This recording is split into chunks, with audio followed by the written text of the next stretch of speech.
केंद्रीय मंत्री नितीन गडकरी आपल्या स्पष्ट वक्तेपणाबाबत प्रसिद्ध आहे. शनिवारीही नागपुरात आयोजित एका कार्यक्रमात त्यांनी मोठं विधान केले. राष्ट्रपती पंतप्रधान पद कशाला हवे असे ते म्हणाले. त्यांच्या या विधानाने राजकीय वर्तुळात विविध चर्चेला ऊत आला. राष्ट्रभाषा परिवारातर्फे शनिवारी सायंकाळी याराना लॉनमध्ये आयोजित मित्रों के बीच या कार्यक्रमात ते बोलत होते. यावेळी अगदी सुरुवातीच्या काळातील त्यांचे सहकारी बाबू अग्रवाल, गंगा प्रसाद यांच्यासह राष्ट्रभाषा परिवारातील अनेक जण उपस्थित होते. ते म्हणाले, लोकांचे प्रेम व आशीर्वाद मोठे भांडवल आहे. जनतेचे प्रेम मिळत आहे हेच महत्त्वाचे आहे. राष्ट्रपती पंतप्रधानपद कशाला हवे? मी गडचिरोली, आटापल्ली या आदिवासी भागातही शिक्षणाचे काम करतो. हा भाग माझ्या मतदारसंघात येत नाही, परंतु तेथील लोक माझे आहे.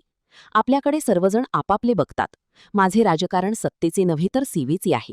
मी सेवा, शिक्षण, जलसंवर्धन, पर्यावरणासाठी काम करतो. लोकांची सेवा करणे हेच लक्ष्य आहे. दलित, शोषित, पीडितांसाठी कामे करण्यास प्राधान्य आहे. गरिबांना जात, पंथ नसते. पेट्रोल डिझेलचे दर वाढले तर त्यांना अधिक त्रास होतो. परंतु काही लोक गरिबांना फुकटात काही गोष्टीचे वाटप करतात. त्यातून लोकांचे नुकसान होते, परंतु राजकारणात या बाबी चालतात, असे नमूद करीत त्यांनी फुकटाच्या योजनांवरही प्रहार केला.